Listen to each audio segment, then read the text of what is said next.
El mármol del lobby estaba recién pulido. El olor a amoníaco y cera flotaba en el aire, casi tan espeso como la tensión que acababa de instalarse. Eran las 10 de la mañana de un martes. Don Raúl, el conserje, fingía una meticulosa atención al marco de bronce del elevador, pero yo sabía que sus oídos estaban alerta. Es un hombre que ha trabajado aquí 20 años. Conoce el sonido de una emboscada familiar. Yo solo quería revisar mi correspondencia, tomar mi café y leer el periódico. Pero mis planes rara vez importaban cuando ellos decidían que necesitaban algo. La luz de la mañana entraba dura por el vidrio, iluminando el polvo que bailaba en el aire, y mi reflejo, el de una mujer de 70 años que se veía súbitamente acorralada.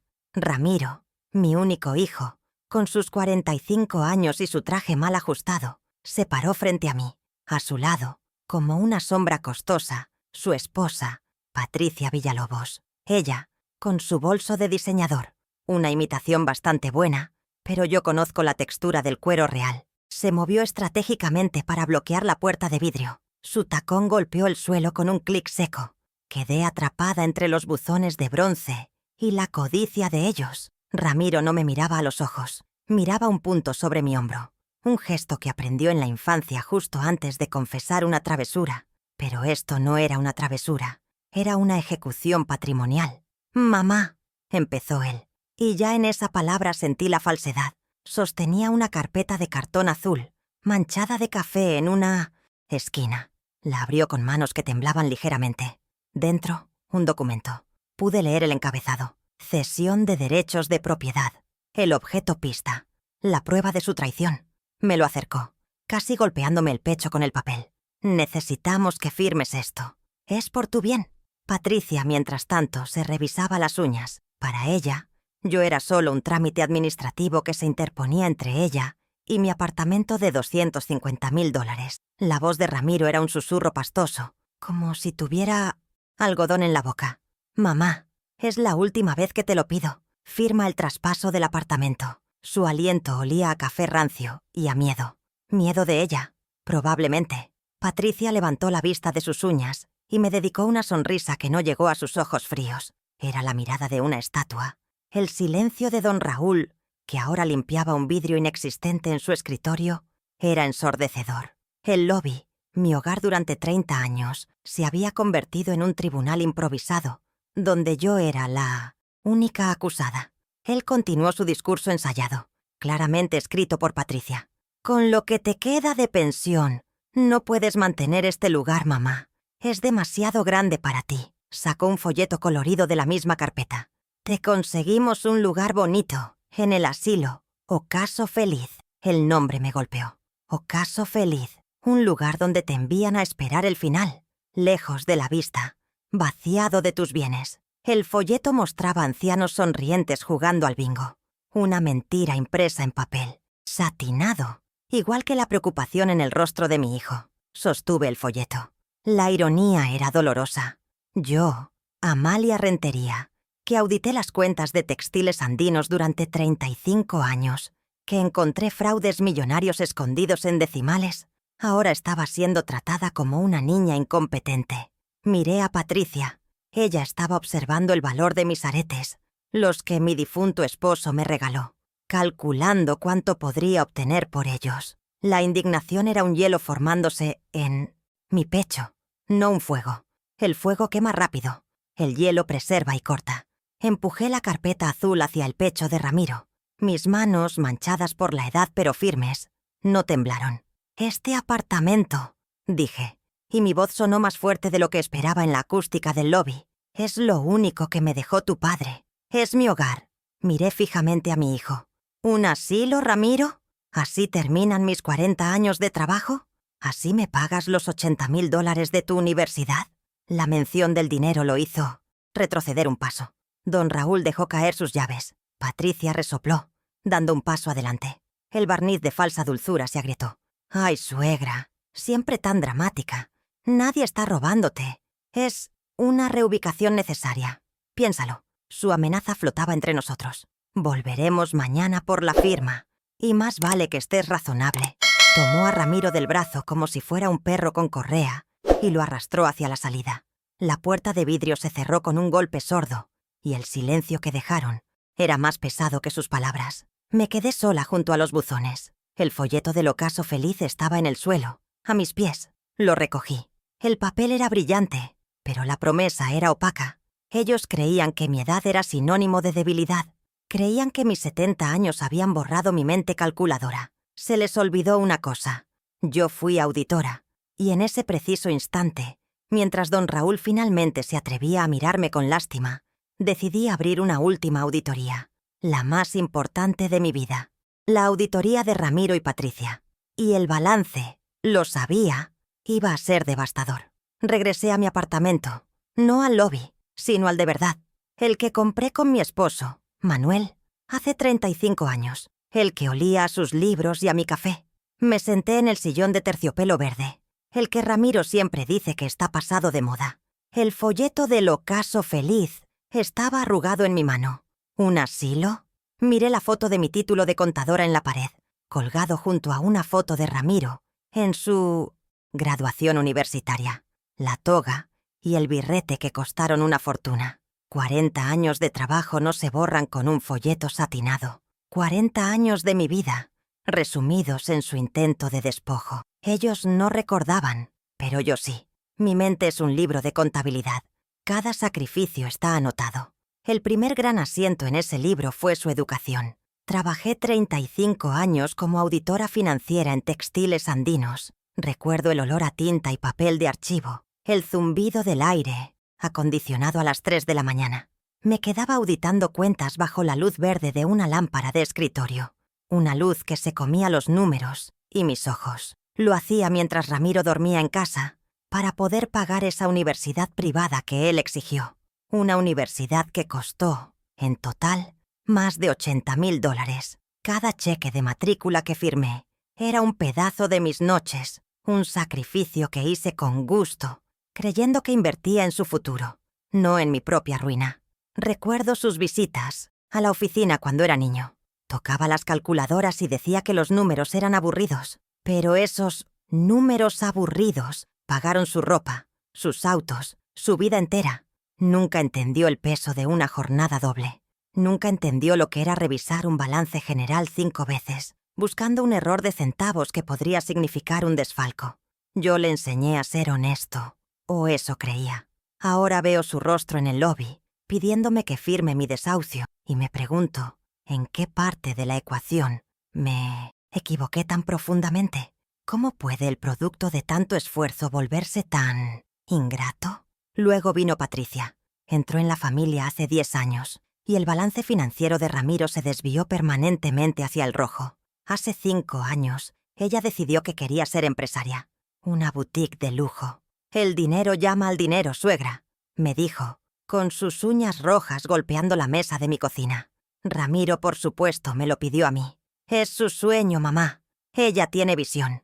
Mi visión me decía que era un capricho, pero ¿cómo negarle algo a mi único hijo?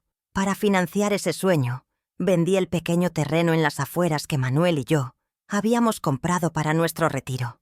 Un terreno valorado en $45,000. El terreno tenía 2 árboles de mango y una vista clara de las montañas. Quería construir allí una pequeña cabaña, pero lo vendí. Les di los $45,000 en un cheque de gerencia. La boutique, el armario de Patí, abrió con una fiesta de champaña barata y cerró 6 meses después. No quedó ni un solo vestido, ni un solo dólar de retorno. Cuando me atreví a preguntar, con la mayor delicadeza posible, ¿qué había fallado? Patricia me dio una palmada en la mano, como si yo fuera una niña tonta. Su respuesta fue un cuchillo frío. «Ay, suegra, tú ya no entiendes de negocios modernos. Fue una mala inversión, supéralo, supéralo. $45,000 de mi patrimonio, en lugar de mis mangos, reducido a una mala inversión que yo no podía entender». Ramiro, parado a su lado, asintió en silencio, mirando el suelo. Fue la primera vez que vi claramente quién mandaba en esa relación. No era mi hijo, era su ambición, encarnada en esa mujer que ahora quería mi apartamento. Pero esa no fue la última vez que abrí mi billetera para ellos. Hace 2 años, la llamada llegó tarde, a medianoche. La voz de Ramiro era un susurro roto, lleno de pánico. «Mamá, me metí en un problema grave. Es una deuda de juego. Si no pago mañana, me van a lastimar». El terror de una madre es un arma poderosa, y él la usó con precisión quirúrgica. Mi corazón se detuvo. ¿Mi hijo? ¿Amenazado? No lo pensé. Al día siguiente, a primera hora, fui al banco y saqué $20,000 de mis ahorros de jubilación. El fondo que Manuel y yo habíamos construido ladrillo por ladrillo. El fondo que era mi seguridad, mi independencia. Le entregué el sobre con los $20,000 en efectivo, en un café anónimo. Él ni siquiera me miró a los ojos. Agarró el sobre y desapareció. Nunca supe si la deuda de juego fue real. Pero ahora, viendo el folleto del ocaso feliz, sospecho que la única amenaza era él mismo. Esos $20,000 fueron solo el comienzo de la liquidación. Ese dinero era sagrado, el sudor de mi esposo, que ya no está para defenderme. Y yo se lo di al hombre que ahora me llama incompetente. La pregunta es, ¿dónde está todo ese dinero? El verdadero golpe, el que permitió la humillación de hoy, ocurrió hace 3 años. Me resbalé en el baño y me rompí la cadera. El dolor fue atroz, pero el miedo fue peor. Estuve postrada en cama durante 2 meses. Fue entonces cuando Ramiro se volvió indispensable. «Mamá, no puedes manejar tus cosas así. Déjame ayudarte con los trámites bancarios, con los pagos». Parecía tan solícito, tan preocupado. Me trajo un fajo de papeles para firmar, para agilizar todo. Yo estaba bajo el efecto de analgésicos fuertes. La letra pequeña bailaba frente a mis ojos. Confié en él. Firmé donde me dijo. Entre esos papeles, ahora lo sé, estaba un poder general amplio, un documento que le daba control ilimitado sobre todo lo mío. No era un poder para ayudarme con los trámites. Era la llave maestra de mi vida. Firmé mi sentencia en la niebla de la morfina, entregada por la mano de mi propio hijo. Él no estaba facilitando mi recuperación. Estaba asegurando su herencia por adelantado. ¿Cuánto tiempo llevó planeando esto?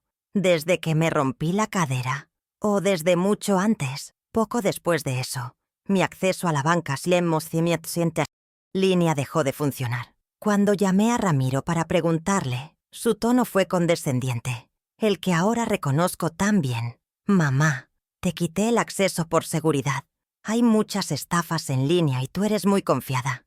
Me dijo que él revisaría mis cuentas semanalmente y me mantendría informada. Me trató como a una reliquia frágil, y yo, en mi soledad y mi miedo a ser una carga, lo permití. Dejé que el auditor fuera auditado por el estafador. Ahora estoy aquí, en mi sillón verde, con el folleto del asilo en una mano y 35 años de recibos de sacrificios en la otra. Me quitaron $80,000 para una educación que usó para despreciarme, $45,000 para un lujo que fracasó, $20,000 para una mentira de medianoche, y me despojaron de mi autonomía con un poder legal firmado bajo engaño. Querían un asilo, querían mi apartamento, pero cometieron un error fatal.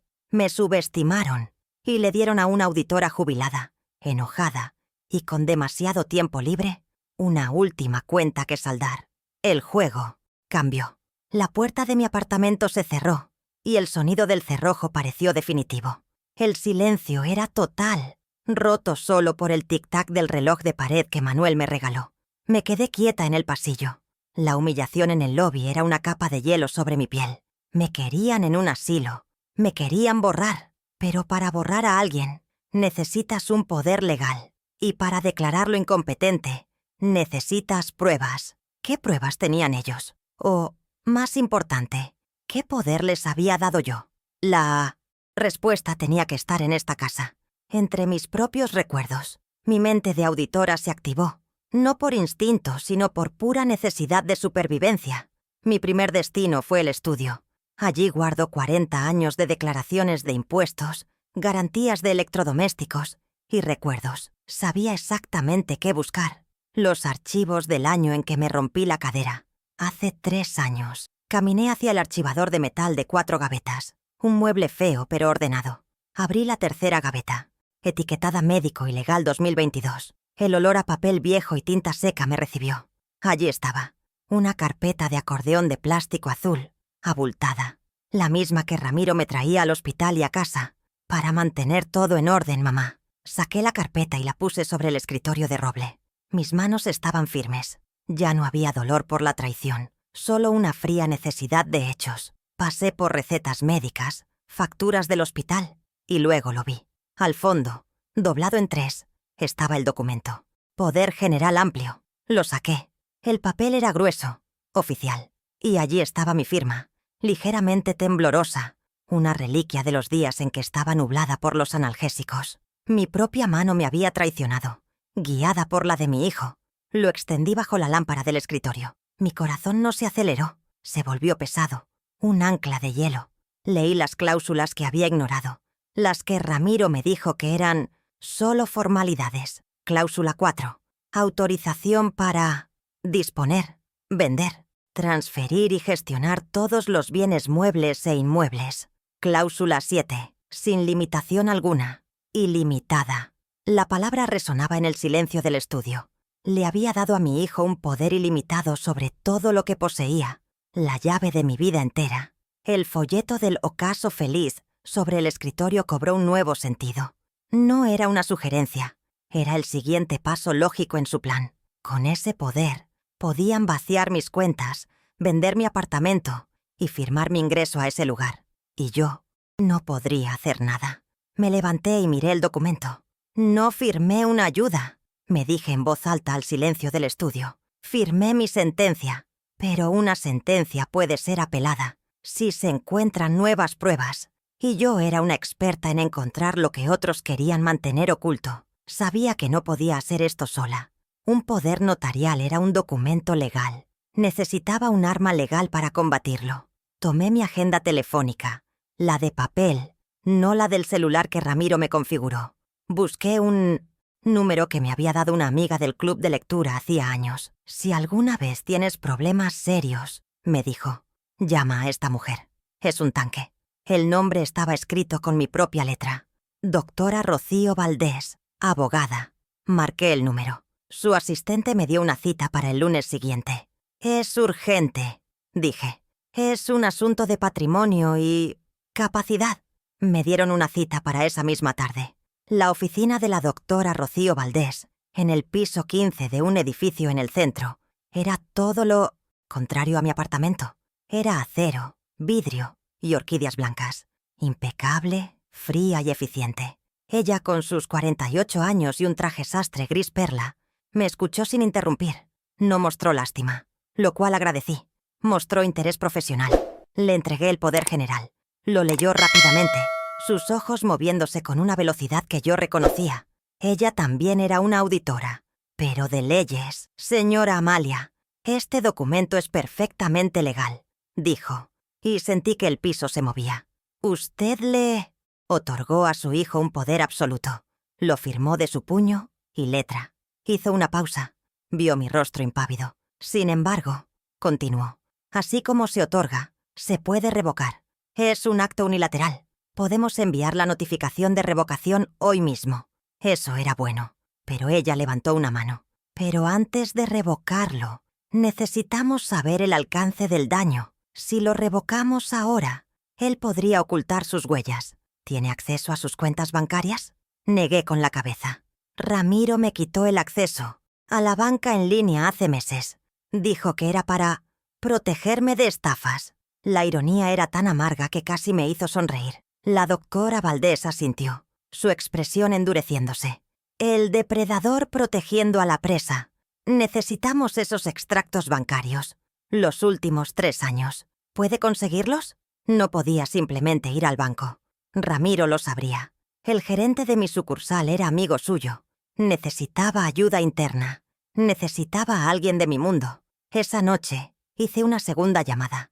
Una más difícil. Héctor Zárate, mi antiguo colega en Textiles Andinos, 72 años, jubilado como yo, y la mente más brillante para los números que jamás conocí. No nos habíamos visto en un año. «Héctor», dije cuando contestó, su voz ronca de siempre. «Soy Amalia. Necesito que audites algo para mí. Es personal». Hubo un silencio. Luego, «Biblioteca pública. Mañana a las 10. Trae todo lo que tengas». Colgó. Los auditores no necesitan muchas palabras. La biblioteca pública era el lugar perfecto, anónima, silenciosa y llena de mesas grandes. Héctor llegó puntual, con su chaleco de lana y sus anteojos de contable. Le conté la historia del lobby, el poder general, el asilo. Él solo asintió. El fraude familiar es el más sucio, Amalia, pero el más fácil de rastrear. Los ladrones aficionados siempre se vuelven codiciosos y dejan huellas. Le expliqué el problema de los extractos. Él sonrió por primera vez. Déjamelo a mí. Conozco a alguien en la superintendencia bancaria. Como titular, tienes derecho a tus registros históricos y podemos pedirlos sin alertar al gerente de tu sucursal. 3 días después, nos reunimos de nuevo. Héctor traía un sobre manila grueso. No dijo nada. Lo abrió y sacó un fajo de papeles de 3 centímetros de grosor. Los últimos 36 meses, dijo. Tus cuentas de ahorros y tu cuenta corriente. Pasamos las siguientes 4 horas en un silencio casi monástico. El único sonido era el de mis uñas contra el papel y el suave clic de la calculadora de Héctor. Y luego, el chirrido de mi resaltador amarillo. Empecé a marcar las transferencias que yo no reconocía. La primera fue pequeña, $5,000. La etiqueta decía, reparación techo. Mi techo no ha goteado en 10 años. La siguiente, $10,000, consulta inversión. Luego $15,000, pago impuestos propiedad. Los impuestos de mi propiedad los pago yo, en febrero, y son solo $2,000. Las transferencias eran irregulares, espaciadas, diseñadas para no llamar la atención. Eran un goteo constante, un saqueo metódico, y todas iban a las mismas 3 cuentas que yo no reconocía. Cuentas en el extranjero. Héctor hizo su magia. Cruzó referencias, buscó los códigos de los bancos receptores. Después de 1 hora, giró su computadora portátil hacia mí. Las cuentas estaban a nombre de una corporación fantasma registrada en un paraíso fiscal. Pero el beneficiario final, el nombre en la letra pequeña del registro corporativo, Patricia Villalobos. Leí en voz alta. Mi nuera, la dueña de 1900, la boutique fallida. Ella era el cerebro. Ramiro era solo el títere que firmaba. Héctor sumó las cifras en su calculadora, presionando las teclas con fuerza. Imprimió el total y deslizó el papel hacia mí. Lo miré. El número me miró de vuelta. $145,000. $145,000. El dinero de mi jubilación, el fondo de emergencia de Manuel, el dinero que me habría permitido vivir mis últimos años en paz. Todo se había ido. Miré a Héctor. Su rostro era una máscara de furia profesional. Amalia, dijo, su voz baja y grave. Esto no fue una mala racha de tu hijo. No fue una emergencia. Fue un saqueo sistemático y deliberado. Tenía razón. Habían estado vaciándome lentamente, como sanguijuelas, durante 3 años. Y ahora, con las cuentas casi secas, $850 era el saldo actual, lo vi. Iban por el premio mayor, el apartamento. Por eso la prisa, por eso el asilo. Necesitaban deshacerse de mí antes de que descubriera que la caja fuerte estaba vacía. Pero había algo más, un cabo suelto que me molestaba. «Héctor», dije guardando los extractos, «hace 5 años les di $45,000 para una boutique, el dinero de un terreno que vendí». Héctor levantó una ceja. «¿El armario de Patty?» Asentí. «Revisa eso también». Héctor volvió a su teclado. Esta búsqueda fue más rápida. Registros públicos de comercio. «No existe», dijo después de 5 minutos. «Nunca existió. No hay registro de El armario de Patty. Nunca registró la empresa. Entonces, ¿dónde está el dinero?», pregunté. Héctor ya estaba buscando. Rastreó la venta de mi terreno, el cheque de gerencia que les di. El cheque fue depositado en la cuenta personal de Ramiro. Y luego, «Oh, qué descaro», murmuró Héctor. Giró la pantalla de nuevo. Me mostró el registro de vehículos. 1 semana después de que les di el dinero de mi terreno, mi hijo, Ramiro Castañeda, compró un auto nuevo.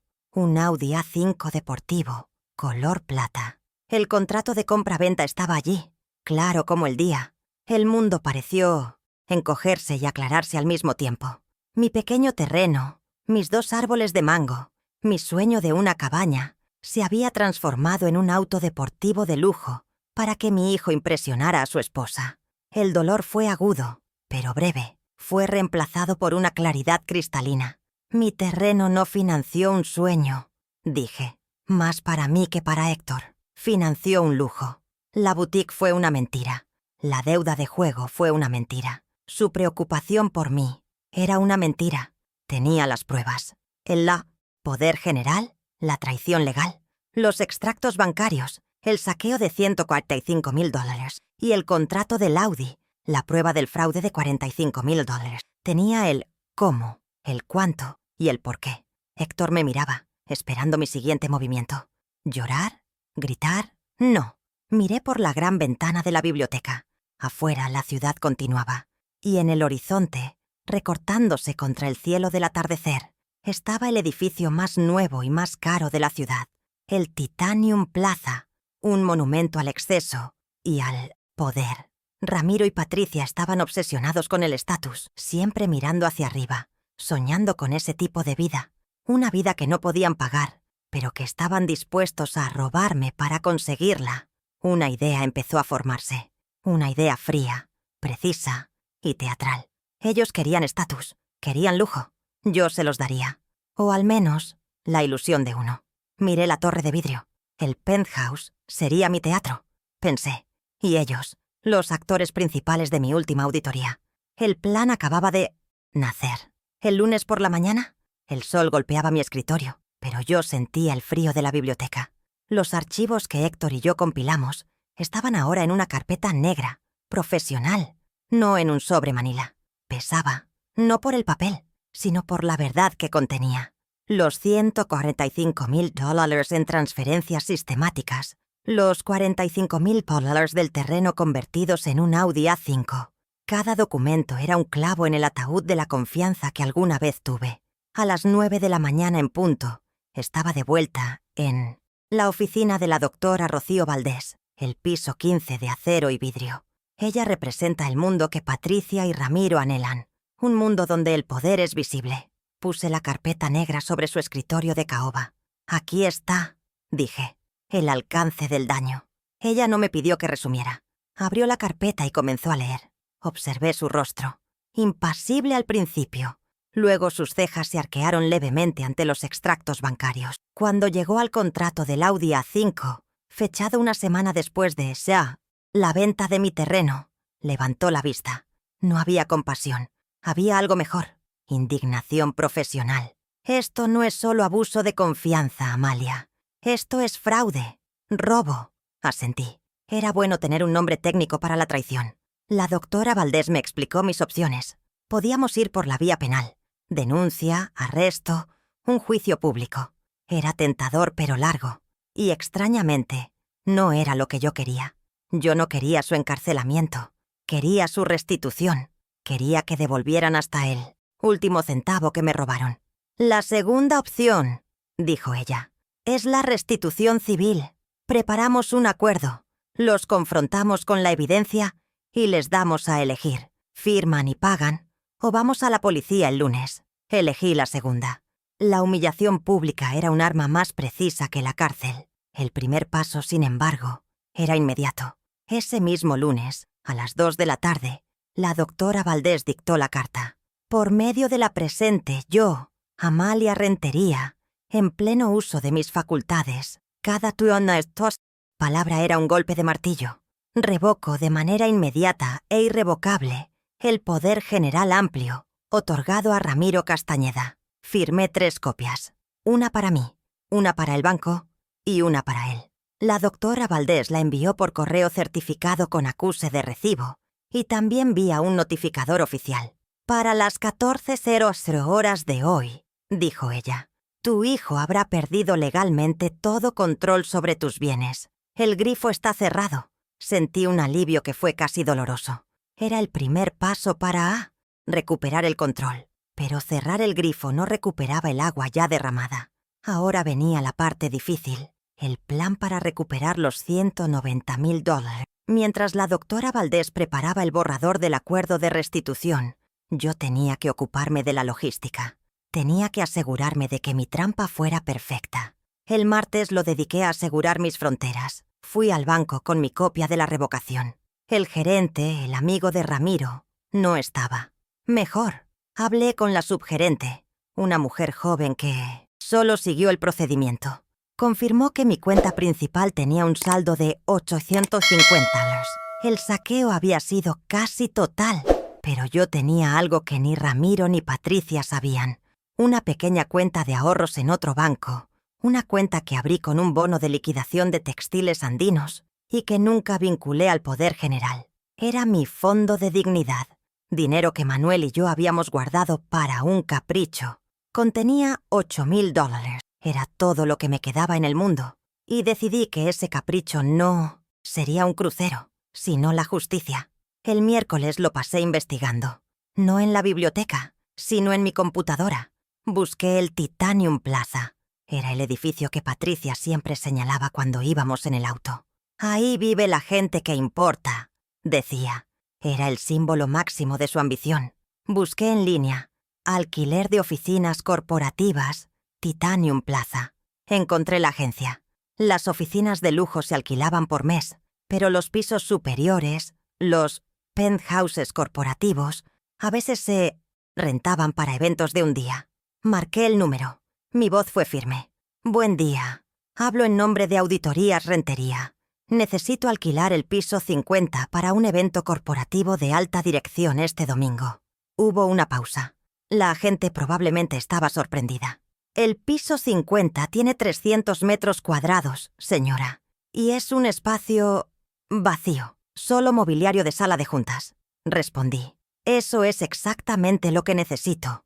Una sala de juntas muy grande. ¿Cuál es el costo por el día? La cifra que me dio me quitó el aliento. $8,000. Exactamente lo que tenía. Perfecto, dije sin dudar. Lo quiero de 9 a.m. a 5 p.m. el domingo.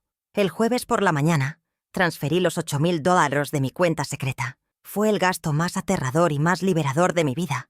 Era una apuesta total. Lo estaba apostando todo a la codicia de mi nuera. Si ella no mordía el anzuelo, yo me quedaría en la ruina, con $850 y el alquiler de un día en la oficina más cara de la ciudad. Pero yo conocía a Patricia. Ella no podía resistirse al olor del dinero. El viernes, a las 11:00 a.m., fui en persona a la agencia inmobiliaria a firmar el contrato de arrendamiento comercial por un día. El agente me miró con curiosidad. Una mujer de 70 años, con un abrigo sencillo, alquilando el espacio más codiciado de la ciudad. Le entregué mi cédula. Amalia Rentería. Firmé el contrato. El papel era grueso. Necesitaré la mesa de conferencias principal. Nada más. Sin agua, sin café. Solo la mesa y las sillas. El agente asintió, confundido. Como usted diga, señora Rentería. Salí de allí con la llave digital del piso 50. Ahora, la carnada. Tenía el escenario. Necesitaba a los actores. Llegué a mi apartamento y esperé hasta las 4 de la tarde. El viernes a las 16:00 p.m. era la hora perfecta. La hora en que el chisme empieza a hervir antes del fin de semana. Marqué el número de mi prima Elvira. Elvira es una buena mujer, pero su lengua es más rápida que sus pensamientos. Es la gaceta no oficial de la familia. Elvira, querida, ¿cómo estás? Empecé, con un tono de voz que no había usado en años, ligeramente sin aliento. Conspirador. Amalia. ¡Qué milagro!, dijo ella. No te imaginas lo que pasó, le dije bajando la voz. He estado tan callada, pero es que hice una locura. Podía sentirla enderezándose en su silla. Vendí el apartamento de la playa que Manuel me dejó. Una mentira piadosa. El apartamento de la playa se vendió hace una década, pero ella no lo recordaría. Y compré un penthouse increíble en 1900, el Titanium Plaza. Acabo de firmar. Estoy exhausta. Hubo un jadeo ahogado al otro lado de la línea. Bingo. Un penthouse, repitió. Amalia, eso es. Una fortuna. Sí, bueno, una se cansa de vivir en el pasado, ¿no? Y luego la parte crucial. Pero mira, Elvira, esto es un secreto. Especialmente no le digas a Ramiro. Quiero que sea una sorpresa. Quiero que volvamos a ser una familia, ¿sabes? Reconciliarnos. Pero quiero hacerlo a mi manera, en mi nuevo lugar. Le estaba dando el qué, penthouse, el dónde, Titanium, y el por qué, reconciliación. La trampa estaba cebada con sus propias esperanzas falsas. Claro, Amalia. Tu secreto está a salvo conmigo, dijo Elvira. Y yo sabía que en ese instante ella ya estaba pensando en a quién llamar primero. Colgué el teléfono. Miré el reloj. 16:15 p.m. Calculé que la noticia tardaría exactamente el tiempo que le tomaba a Elvira marcar el número de otra tía, quien llamaría a otra prima, quien finalmente llamaría a Patricia. Villalobos. El rumor viajaría más rápido que una transferencia bancaria.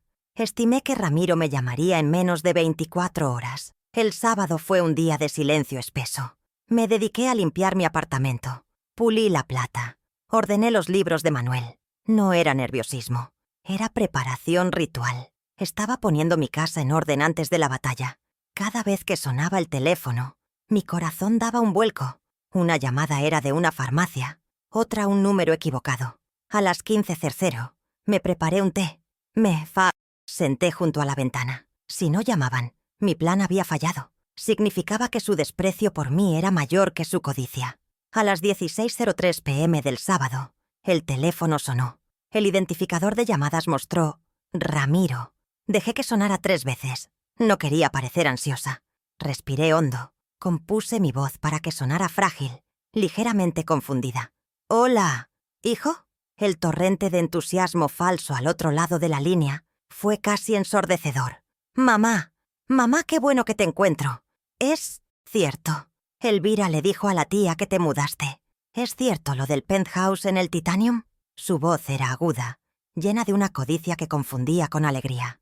«Ay, hijo, quería que fuera una sorpresa», dije fingiendo timidez. «Pero es maravilloso, mamá. ¡Qué maravilla! Sabíamos que tenías más ahorros. Eso es pensar en grande». Podía oír a Patricia susurrando en el fondo. «Pregúntale, pregúntale». Ramiro carraspeó. «Mamá, esto lo cambia todo. Patricia y yo queremos ir a verte mañana. Mismo. Tenemos que hacer las paces, celebrar tu nuevo hogar. Por fin podremos vivir todos juntos». Ahí estaba. La mordida, el anzuelo, el sedal y la caña. ¿Hacer las paces?, pregunté, y mi voz casi se quebró con la verdad de esa frase. «Ay, hijo, nada me gustaría más. Me siento tan sola aquí». «Mañana, entonces», dijo él triunfante. «Danos la dirección. Estaremos allí para el almuerzo». «No, hijo, vengan antes. Es un lugar grande. Quiero mostrárselos vacío. Vengan a las 11 de la mañana». «Perfecto. Mamá, esto es un nuevo comienzo para nosotros», exclamó. Colgué el teléfono. Mi mano no temblaba. El silencio en mi apartamento volvió, pero ahora estaba cargado de electricidad. Miré el único archivo que había dejado sobre la mesa. La carpeta negra de la doctora Valdés, que ahora contenía el borrador final del acuerdo de restitución por $190,000. Ramiro pensaba que iba a una reconciliación. Pensaba que iba a reclamar su nueva habitación en el penthouse que su madre había comprado. Se equivocaba. Iba a una auditoría. Mi hijo y mi nuera creían que me habían despojado de todo. Y era casi cierto. Me habían dejado con $850, un apartamento que intentaban robar y una mente que habían subestimado fatalmente. Ellos vieron a una anciana senil. Olvidaron que esa anciana había pasado 35 años cazando ladrones mucho más inteligentes que ellos. Y mañana, la contabilidad final iba a ser presentada. «Claro, hijo», había dicho yo, con la voz más dulce que pude reunir. «Qué bueno que quieras reconciliarte. Los espero el domingo a las 11:00 a.m. Piso 50. Colgué. La trampa estaba cerrada. El teatro estaba listo. Los actores habían memorizado su guión, aunque no sabían que era una tragedia. Y la directora, yo, Amalia Rentería, estaba lista para mi llamado a escena. Mañana la justicia no sería ciega. Sería meticulosa y tendría una vista espectacular de la ciudad. El sábado por la noche fue largo. El sol se puso y mi apartamento, mi verdadero hogar, se llenó de las sombras habituales. Había preparado una cena ligera, una sopa y pan, pero apenas la toqué. El teléfono estaba en silencio sobre su mesita. La llamada de Ramiro, llena de su falsa emoción por el penthouse, había ocurrido a las 16:03. Ahora eran las 21:30. El silencio era mi aliado. Me permitía pensar. Me permitía repasar mentalmente la presentación de Héctor, los extractos bancarios, el contrato del Audi. Estaba lista. La carpeta negra de la doctora Valdés estaba junto a mi bolso, lista para mañana. El plan estaba en marcha. Y entonces, a las 21:47, el teléfono sonó. El sonido fue un latigazo en la quietud. No era un número desconocido. Era Ramiro. Otra vez. Esto no estaba en el plan. Había aceptado la invitación. La trampa estaba puesta. ¿Por qué llamaría de nuevo? Dejé que sonara 2 veces. Mi mano, al levantarlo, estaba completamente firme. «Amalia», dije. Nada más. El silencio al otro lado duró 2 segundos. Pero no era un silencio de entusiasmo. Era un silencio cargado de estática y furia. «Mamá, ¿qué hiciste?» Su voz. Ya no era el hijo entusiasta y arrepentido. Era una voz plana, fría, la voz de alguien que ha sido descubierto. Pude oír a Patricia gritando algo ininteligible en el fondo.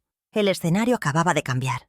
«¿A qué te refieres, Ramiro?», pregunté con calma, aunque mi corazón había empezado a latir un poco más rápido. Esta era la variable inesperada. O quizás la consecuencia lógica de mis acciones. La revocación del poder, enviada el lunes, finalmente había mostrado sus dientes. «Me llegó un papel de una abogada. Revocación de poder. ¿Qué es esta broma, mamá? ¿Estás jugando?» «No es una broma, Ramiro», respondí, mi voz tan nivelada como el piso de mármol del lobby. «Es una revocación. Es un término legal. Significa que mi confianza en ti ha terminado». Pude oírlo respirar. Un jadeo agudo de pánico. «No podías hacer eso», gritó. El banco me bloqueó. Me rebotaron un pago». La realización pareció golpearlo en ese mismo instante. Tú lo planeaste. Bingo. El pago rebotado. Probablemente intentó mover dinero de mi cuenta principal después de colgar conmigo. Quizás para asegurarse un regalo de reconciliación para sí mismo antes de la visita al penthouse. O quizás solo para confirmar que todavía tenía el control. Y no lo tenía. La subgerente del banco había actuado con rapidez. Mis 850 estaban a salvo de sus dedos. «Estás hablando de mi dinero, Ramiro. Y sí, ahora está bajo mi control, como siempre debió ser», le dije. El hielo en mi voz podría haber congelado la línea. Patricia ya no susurraba en el fondo. La oí claramente. «Te lo dije. Te dije que la vieja era más lista que tú. Pregúntale qué hizo con el dinero. Pregúntale por el penthouse. Es una mentira». Su voz era una navaja oxidada. Ramiro repitió la pregunta, como el títere que era. «Es una trampa, ¿verdad? No hay ningún penthouse. ¿Nos estás mintiendo para...? ¿Para qué? ¿Para humillarnos?» Su voz se quebró, no de dolor, sino de rabia por haber sido engañado. La codicia luchaba contra su pánico. Aquí estaba el punto de inflexión, el reverso. Si le decía la verdad, no vendrían. Mi plan de $8,000 se evaporaría, así que usé su propia codicia como un espejo. «No estoy mintiendo sobre el penthouse, Ramiro. Es muy real. Y es impresionante». Hice una pausa. «Lo que no entiendo es por qué te importa tanto el bloqueo del banco si vienes a una reconciliación, a menos que la reconciliación solo fuera una excusa para seguir manejando mi dinero». Lo había acorralado entre su ira y su ambición. Hubo un largo silencio. Podía oír el zumbido de su cerebro, el cálculo rápido. ¿Era una trampa? Sí. ¿Era real el penthouse? Quizás. Si se echaba para atrás ahora y el penthouse era real, Patricia nunca se lo perdonaría. Si iba y era una trampa, ¿qué podía perder que no hubiera perdido ya con esa carta de revocación? Él no sabía de los extractos, no sabía del Audi. Pensaba que esto era solo sobre el control futuro, no sobre la restitución pasada. «Mañana», dijo él, y su voz era ahora un gruñido bajo, despojado de toda falsedad. «Todavía queremos ver el penthouse. Dijiste a las 11. Estaremos allí». Ya no era una visita familiar. Era una inspección, una confrontación. Habían perdido la iniciativa, y ahora venían a mi terreno no como conquistadores, sino como demandantes confundidos y furiosos. «Excelente», dije. «No lleguen tarde. Es un edificio muy formal». Y colgué. No le di tiempo a responder. La victoria fue pequeña, pero crucial. Había ganado esta escaramuza telefónica. El poder había cambiado de manos visiblemente. Antes del clímax, ya no venían con la arrogancia del que tiene el poder notarial. Venían con la furia del que ha sido despojado de ese poder. Venían heridos, confundidos y enojados. Eran mucho más peligrosos, sí, pero también estaban desequilibrados, y un auditor siempre prefiere que el auditado esté nervioso. Esta no era la reconciliación que él esperaba. La llamada de las 16:03 fue el anzuelo. La llamada de las 21:47 fue la confirmación de que el pez estaba enganchado y luchando con furia. Esta pequeña victoria, este reverso intermedio, significaba que mi plan de mañana no solo funcionaría, sino que sería aún más impactante. Ellos no esperaban justicia, esperaban una negociación sobre un penthouse, y yo les iba a dar una auditoría. Me levanté y preparé mi ropa para el domingo.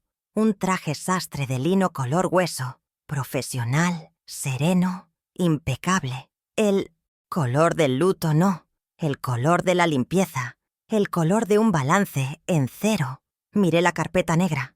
La tensión para el gran enfrentamiento era palpable. Ya no se trataba solo de recuperar mi dinero. Se trataba de mostrarles, en el escenario más caro que pude comprar, el verdadero precio de su traición. Dormí profundamente esa noche, por primera vez en 3 años. La adrenalina de la batalla inminente era un tónico mejor que cualquier pastilla para dormir. Sabía que Ramiro y Patricia no dormirían. Nada. Estarían despiertos toda la noche, discutiendo, especulando, planeando cómo recuperar el control. Dejarlos en esa incertidumbre fue mi verdadera victoria de la noche. Mañana, en el piso 50, no habría incertidumbre. Solo hechos, solo números, solo la fría y hermosa verdad. El domingo a las 10:45 am, yo ya estaba allí. El piso 50 del Titanium Plaza era exactamente como lo había imaginado. 300 metros cuadrados, de nada. El sol entraba a raudales por ventanales que iban del suelo al techo, inundando el espacio de una luz blanca y brutal. La vista de la ciudad era impresionante. Los autos parecían hormigas, la gente invisible. Era un lugar diseñado para hacer que uno se sintiera poderoso, por encima del mundo. En el centro exacto de esa vasta extensión vacía, se encontraba una única mesa de conferencias, larga, de un material oscuro y brillante, con 10 sillas ejecutivas. Yo tomé mi lugar en la cabecera. El aire olía a nuevo, a vidrio y a metal. Héctor Zárate y la doctora Rocío Valdés llegaron a las 10:50. Profesionales, puntuales. Héctor llevaba un proyector portátil y una laptop. La doctora Valdés, una carpeta gruesa, idéntica a la mía. No hablamos. Se dirigieron a una sala lateral contigua, fuera de la vista pero con la puerta entreabierta, listos para entrar a mi señal. El plan estaba coreografiado al milímetro.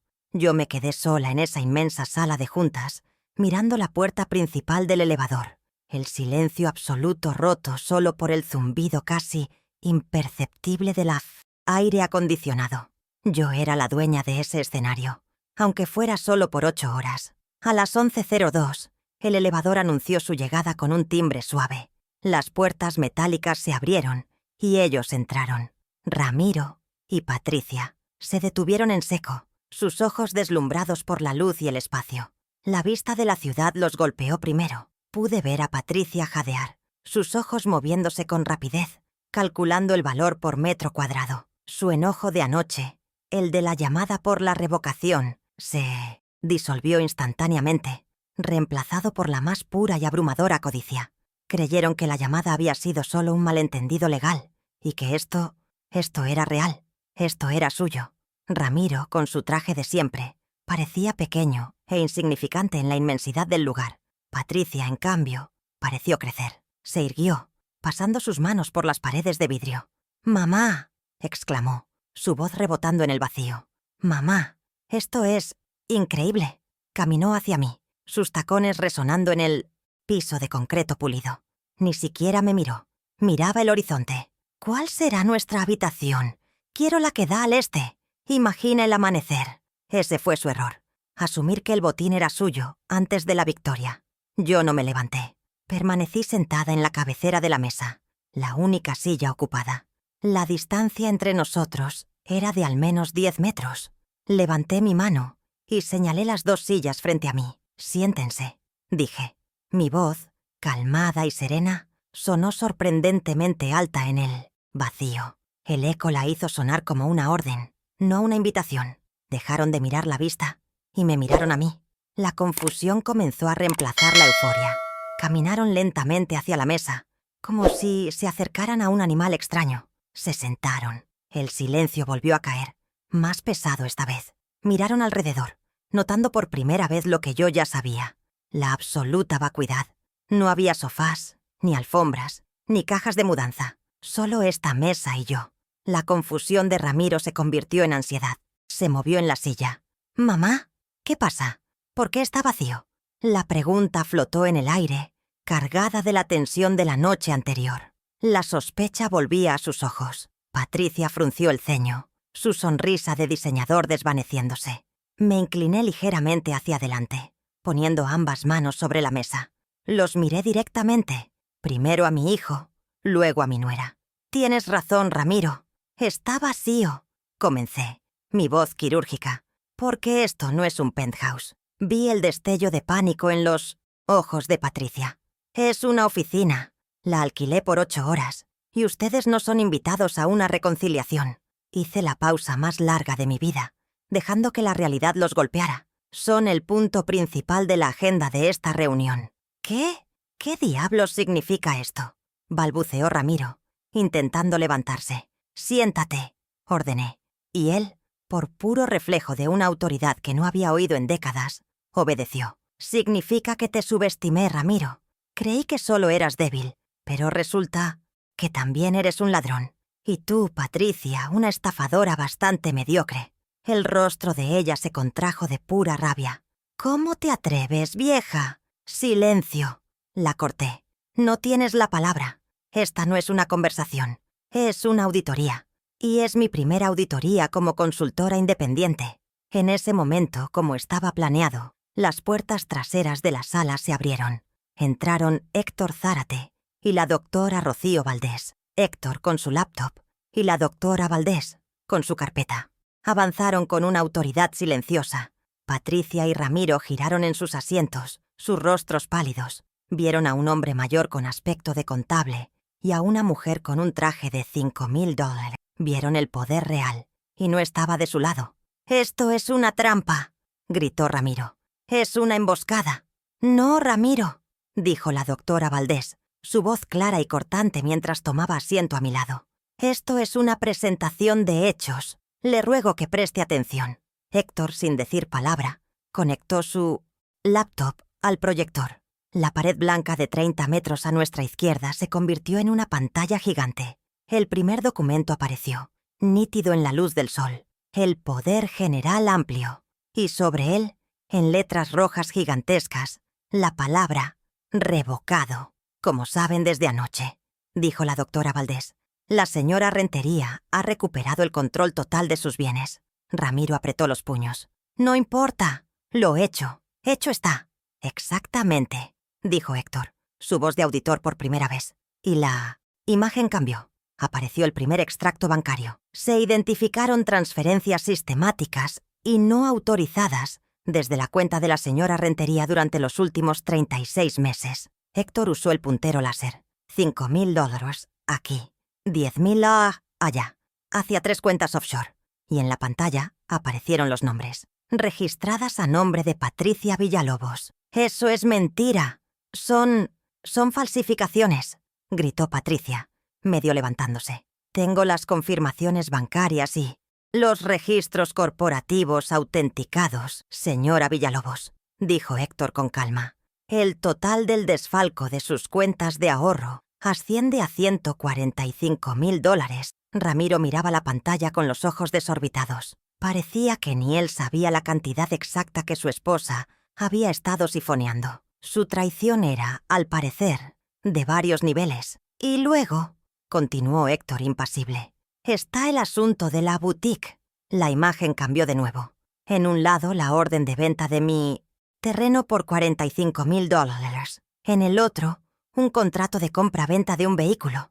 La boutique, el armario de Patty, nunca fue registrada. El dinero fue depositado en la cuenta personal de Ramiro Castañeda. Y una semana después, la imagen se amplió. Se utilizó para comprar este Audi A5, a nombre de usted, Ramiro.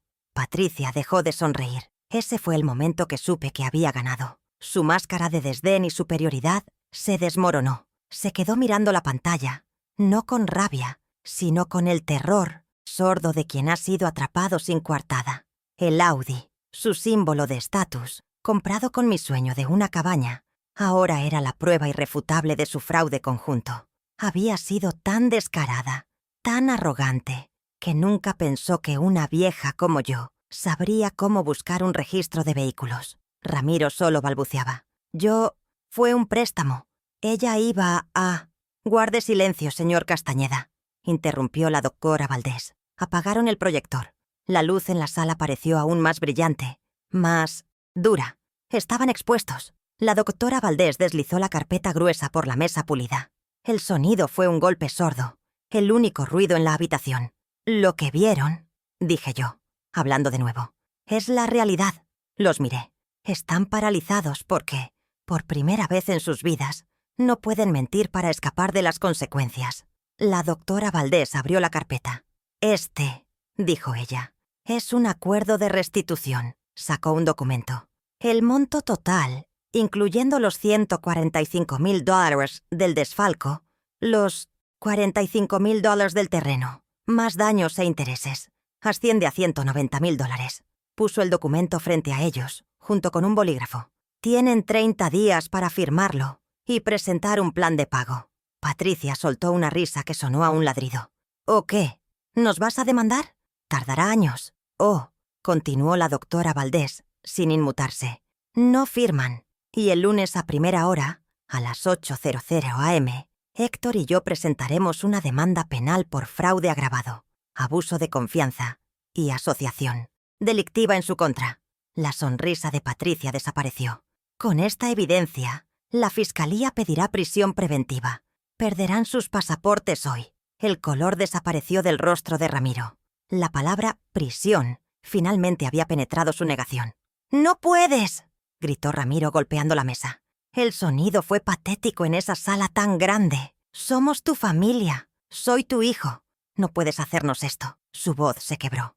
No de arrepentimiento, de terror. Me miraba a mí, a su madre, buscando la debilidad que siempre había encontrado, buscando el amor incondicional que siempre había usado como arma. Pero la mujer sentada frente a él no era su madre. Era Amalia Rentería, auditora. Me levanté por primera vez. Caminé lentamente alrededor de la mesa, hacia la ventana, dándoles la espalda. Miré la ciudad abajo. Tú mismo lo dijiste, Ramiro. Querías una reconciliación. Querías que volviéramos a ser una familia. Pero ustedes dejaron de ser familia el día que decidieron que mi firma valía más que mi vida. Me giré para enfrentarlos. Dejaron de ser familia cuando falsificaron mi confianza y planearon mi encierro en un asilo. Caminé de regreso a la mesa. Ahora son solo deudores. Mi voz era tranquila, una sentencia dictada sin emoción. Tomé mi bolso. Firmen el acuerdo o prepárense para el lunes. La doctora Valdés aceptará su decisión. Empecé a caminar hacia la puerta del elevador. Estaba casi allí cuando me detuve, como si acabara de recordar algo. Me giré. «Ah, una cosa. Más». Los dos me miraban, derrotados, humillados en ese palacio de vidrio vacío que creyeron suyo. «El acuerdo es por $190,000, pero entiendo que puede ser difícil conseguir el primer pago». Miré a Ramiro. «Como muestra de buena fe, aceptaré un pago inicial inmediato». Extendí mi mano, la palma hacia arriba. «El Audi A5 queda embargado como primer pago». Patricia soltó un gemido sordo. «No, no el auto. El auto», confirmé. Miré a mi hijo, el hombre que me amenazó con un asilo. «Las llaves. Ramiro». Él me miró, sus ojos llenos de odio y derrota.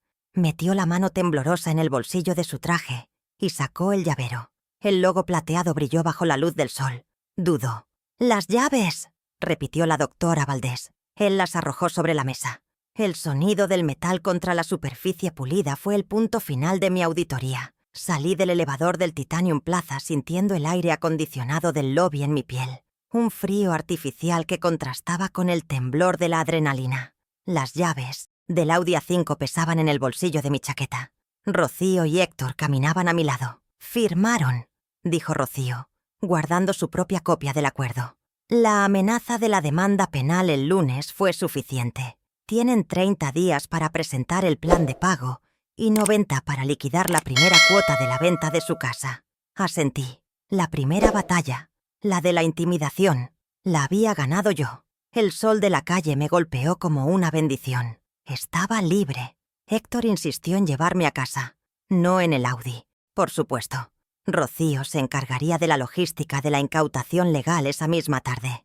Viajamos en su viejo auto, un modelo de hace 15 años que olía a papel de periódico y a integridad. El silencio entre nosotros era cómodo.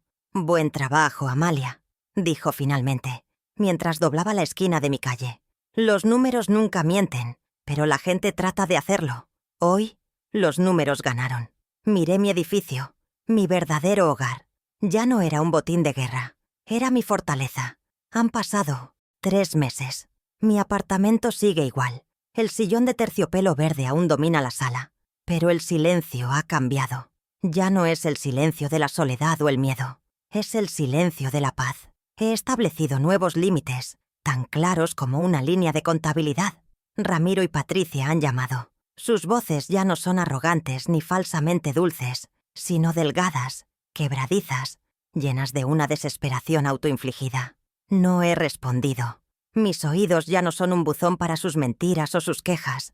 El teléfono suena, y yo simplemente lo dejo sonar. Nuestra comunicación, tal como la dictó la doctora Valdés, es estrictamente financiera y por escrito. Una vez al mes, recibo un mensaje de texto de Ramiro. Se hizo el depósito. Yo respondo con una sola palabra. Recibido. No hay gracias. No hay hijo. No hay emoción. Es el cierre de un asiento contable. Tuvieron que vender su propia casa, esa que Patricia presumía tanto, para empezar a pagar la restitución de $190,000. Imagino que el dinero, en efectivo, se volvió más importante que las apariencias. Viven en un apartamento alquilado al otro lado de la ciudad. El Audi A5, mi terreno, fue la primera entrada en mi nuevo libro de cuentas. La firma de Rocío gestionó la incautación y la subasta pública. No obtuvimos los $45,000 completos que yo había perdido, pero la venta cubrió $40,000 de la deuda. Ver la grúa llevarse el símbolo del estatus de Ramiro, saber que Patricia lo vio desde la ventana, fue un pago inicial significativo. No por el dinero, sino por la humillación moral que ellos me habían infligido a mí en el lobby. La balanza empezaba a nivelarse. El penthouse fue un escenario, alquilado por un día con los últimos $8,000 de mi fondo de dignidad. Pero la idea, nacida de la venganza, se transformó en algo más. De pie, en ese piso 50, mirando la ciudad, me di cuenta de que mi mente, mi experiencia, seguía siendo valiosa. La ira me había llevado allí, pero fue mi competencia la que ejecutó el plan. La sensación de control, de precisión, era algo que había extrañado más que el dinero. Así que, con el primer pago real de la restitución, no compré un boleto para un crucero, ni remodelé mi cocina. Hice algo mucho más satisfactorio. Regresé al Titanium Plaza. No al piso 50, por supuesto. Alquilé una pequeña oficina en el piso 10, apenas 20 metros cuadrados, pero con una vista decente. Contraté a un pintor para que pusiera un nombre simple y elegante en la puerta de vidrio esmerilado. Fue mi propia declaración de independencia. Auditorías Amalia Rentería. Protección Senior. Ese es mi nuevo título. Esta es mi nueva rutina. Me levanto, preparo mi café, leo las noticias financieras y voy a mi oficina 3 días a la semana. Ya no audito rollos de tela. Audito testamentos, poderes notariales y cuentas bancarias familiares. Ayudo a otras personas mayores a protegerse del tipo de abuso que yo sufrí, a leer la letra pequeña que sus hijos esperan que ignoren. Mi primer cliente no pagó con dinero. Fue don Raúl, el conserje de mi edificio. Se acercó a mí una semana después de la reunión, habiendo oído los rumores. «Señora Amalia, ¿es cierto que usted ayuda con los números?» Pasé un sábado ayudándolo a establecer un fideicomiso simple para sus nietos, uno que su yerno derrochador no pudiera tocar. Ver su alivio fue un pago que ninguna cuenta bancaria puede igualar. Los nuevos límites son claros. Mi relación con Ramiro ahora es un ingreso en mi hoja de balance. Cuentas por cobrar, familia, Él y Patricia están aprendiendo lo que yo aprendí en Textiles Andinos. No hay excusas para los auditores, solo hay números. Si un pago se retrasa un día, la doctora Valdés envía una notificación. No hay más. Mamá, por favor, solo hay consecuencias contractuales. La semana pasada recibí una carta manuscrita. La primera comunicación que no era un texto. Era de Patricia. Esperaba una disculpa, pero lo que leí fue una queja. Una larga diatriba sobre lo injusta que yo había sido. Sobre cómo ella tenía que trabajar de cajera en un supermercado y cómo Ramiro estaba conduciendo para una aplicación de transporte. Se quejaba de su caída como si fuera un accidente, no el resultado de sus acciones. Leí la carta de principio a fin, sin sentir nada, ni rabia, ni tristeza, ni siquiera la victoria. Sentí equilibrio. El debe y el haber finalmente cuadraban. Tomé su carta, caminé hacia la nueva trituradora de papel que compré para mi oficina y la alimenté. El zumbido de la máquina fue el sonido de un capítulo cerrándose. Mi dignidad no solo fue restaurada, fue reforzada con el acero de la experiencia. Aún conservo el folleto del Ocaso Feliz. Lo tengo enmarcado, no en mi casa, sino en mi nueva oficina, justo al lado de mi título de contadora. Está allí como un recordatorio, no de dónde querían enviarme, sino de lo que sucede cuando subestiman a una mujer que ha pasado 40 años de su vida encontrando la verdad que se esconde detrás de los números. Es un recordatorio de que cada cuenta debe saldarse. Mi hijo dijo que yo ya no entendía el mundo moderno. Y tenía razón. Yo no entiendo un mundo donde el amor se mide por el tamaño de un penthouse y la confianza se paga con traición. Así que decidí construir el mío. Un mundo donde los números no mienten, donde la justicia tiene la última palabra y donde yo, Amalia Rentería, siempre tengo la firma final en el balance general.